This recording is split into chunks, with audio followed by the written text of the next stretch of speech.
Hello and welcome to this week's edition of Pit Stop. I'm joined by Mark Jones and Charl Bosch, and let's get straight to the point. Ford territory. It's been quite a few interesting years for Ford in that B SUV space, Mark. Of course, they had the Cougar there, and obviously this space traditionally occupied by the VW Tiguan, just the Toyota RAV4, and obviously the Cougar played there, and we all know what happened with the Cougar. They just let it die a silent death, and now obviously bringing back a territory into a little space, I think that was crucial for them. And at least it's a known nameplate, the territory. And do you think it's a good move for them to bring in the territory to fill a space? Without a doubt. I think they need to sell cars. I mean, they're really running out of cars. They have a Bakkie and a Mustang and some buses and whatever, vans. So they do. I mean, it's vital for every manufacturer to be playing in this area. And they're quite clever. I think there was some thought into it. I mean, I went on the original old 4-litre V6 Australian territory. This ain't the same car. I mean, they're using a nameplate that resonates with us, but it's not the same thing. But buyers don't really care for that. They're never going to use the Cougar nameplate again. Mm-hmm. So it works. It's given them something to sell. Of course, the bigger question is it's probably about as Ford as what I am Indonesian or something. So, but that's physical. They don't seem to care about that too much. They're selling product on the floor. That's what I was just going to get at, and obviously incorporate Charl here with his intricate knowledge of that part of the industry. So obviously we have the Ranger being built here. Yes. We had the Equator Sport. It's been discontinued, being built in India. We have the Puma being built in Europe. Yeah. But tell us why the territory is interesting, because underneath it's not really a Ford. No, it isn't. So the old territory was Australian, as you said, As Mark said, based on the Ford Falcon. It was a straight six, not a V6. Same thing. No big difference. So this one is it's a joint partnership model with JMC, not JAC, JMC. Who build a lot of the vehicles in China. This is the second generation territory. There was another one, but that was a bit of a controversial thing because it looked like a Range Rover Evoque, sold in South America and so on. So, joint venture with JMC, powered by it's a Ford-made engine, sold in South America. It's called the Ford Equator Sport in China. Speaking of that engine, that's the 1.8 It's a 1.8 EcoBoost, yeah. So there's two variants. They've got Equator and then Equator Sport. Now, the normal Equator is 7 seats. Equator Sport / territory is 5. And South Africa is the first country, right-hand drive country, to have received this territory. And it makes complete sense what Mark said. There's no way they're ever going to use the Cougar nameplate ever again, even though the Cougar is a top seller in Europe. They're definitely not going to call it the Escape, which is what the Cougar is also known in North America and so on. So to revive a name that it's sold reasonable, the old territory, but I think this is their way just to get a fresh start. New product. They're definitely not going to call it Equator Sport because it doesn't resonate with local buyers. So rather, if you can say, revive a name that's familiar. And the good thing about this partnership with the Chinese manufacturers, starting at 570,000. We'll get to the actual driving of it first because all three of us drove it.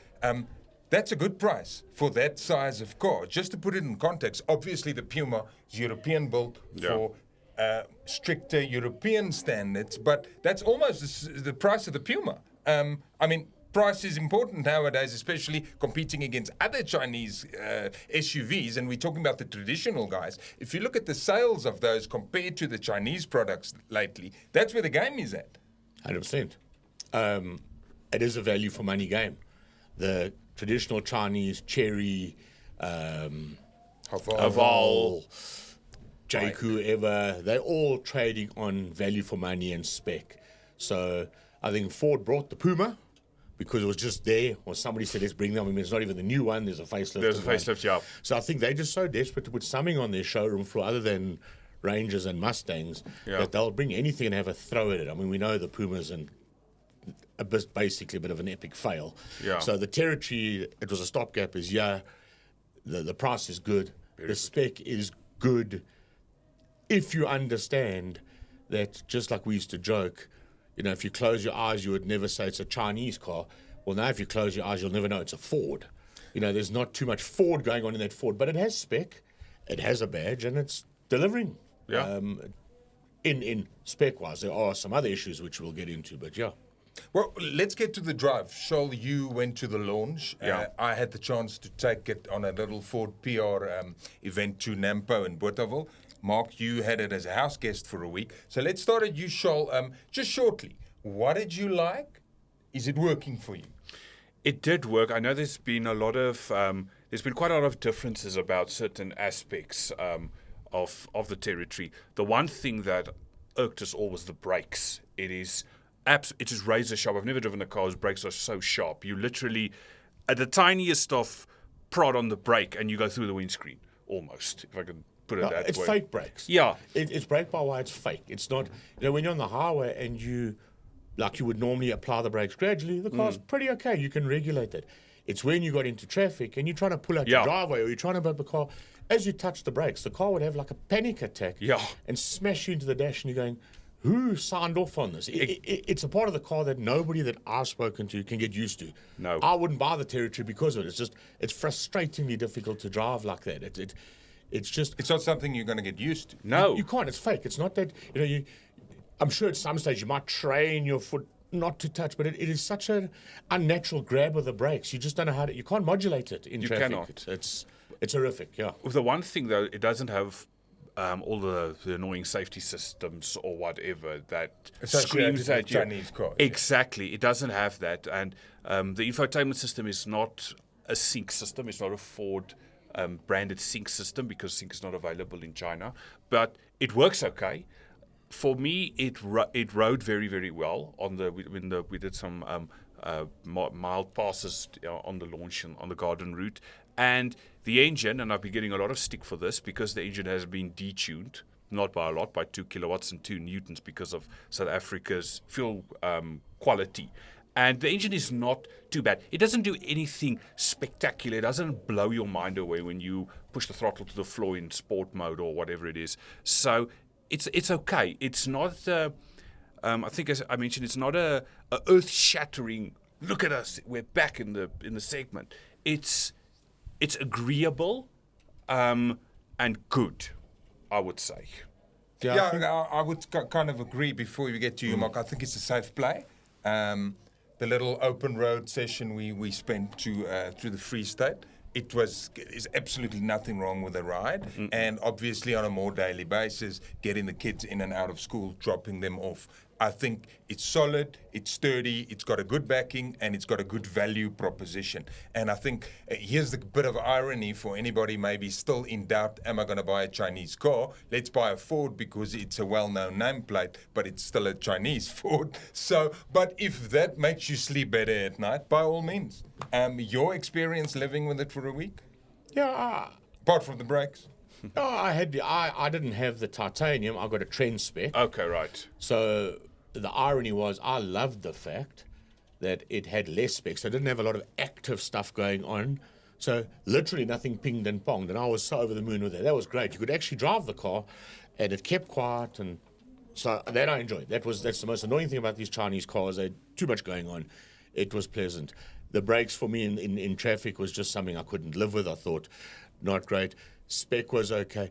I didn't enjoy, and I phoned Charl, it's that Chinese anomaly. It just exists, and I don't know why they don't get it right. It's still that calibration between throttle and engine. There's still somewhere along the line, when you accelerate, that pedal is doing one thing and the engine's been told to do another. And there's that, especially in the trend, there was that little moment of, should I go, shouldn't I go? Is there lag, isn't there lag? It's those little annoying things that put me off. If they could only refine some of that, if some guy just sat in that car and said, hang on, whoa, brake's rubbish, let's just electronically tune this and the throttle, then for me, nothing wrong with the package. But it was annoying because I had to go through to Sandton and do visas. Geez, by the time I came out there, I didn't know if I was a nervous wreck.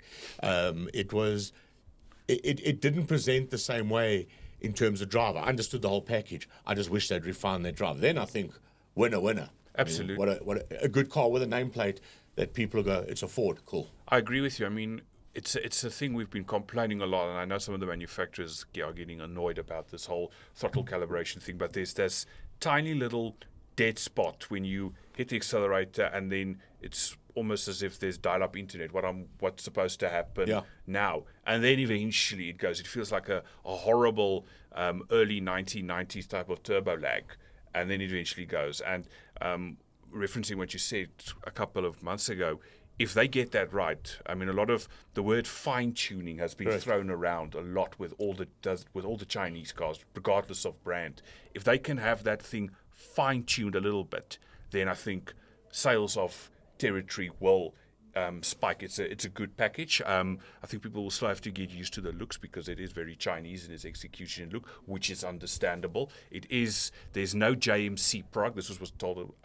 That was told to us at the launch. There is no JMC equivalent of that vehicle. It's a Ford product, but made by JMC. And we've seen the NAMSA figures. They are well over 200 units a month, and the pricing is good, the spec is good. Yeah. But if they can just fine-tune that tiny little things, it could be a hit like the Cougar was. I mean, look how many Cougars were sold at one point. Yeah, that for me is the big bugbear. I just don't understand that. And I guess people who buy the car, they look at it a bit differently to us. Our job is to analyze these little things. They look at all the spec and they go, wow, for the money we're getting that. And that's just our job. But it's that little drive that's just a little, I still said, geez, it's a DCT box. It's double clutch. It should be super fast. It felt very CVT-like. It's just that. But yeah, we can talk about it all day. They are adapting. That's one thing the Chinese do fast. And I say with respect to Ford Chinese as well. They adapt fast. Their cars are improving. Each time we get into one, those throttle calibrations are getting better. So somebody's doing it. I just don't understand why they don't go and kidnap some German and sort of offer him, make him an offer he can't understand or refuse, and say, yeah, buddy, sort this out. Because that, I think, that for me is going to change their lives. But that's just our opinion. Yeah. Well, if they're going to kidnap him, they don't have to pay him at all. I mean, well, true. As long as he works 7 days a week, and gets the silver bullet sent to his family when he moans. But But it will be interesting to see. Just wrapping up with Ford being involved with them. Obviously, we've seen it from the other Chinese brands. They do work on customer feedback and they do try and improve. Correct. And obviously, we'll see how fast that happens. And if it happens, we'll bring you all up to speed. Thank you for listening to this week's edition of Pit Stop. You can go and like this podcast, you can share it, and you can also choose to follow the Citizens YouTube channel and then keep up to date with us every week. Thank you for listening to this week's edition. I'm Jaco van der Merwe. I was joined by Mark Jones and Charl Bosch. Cheers.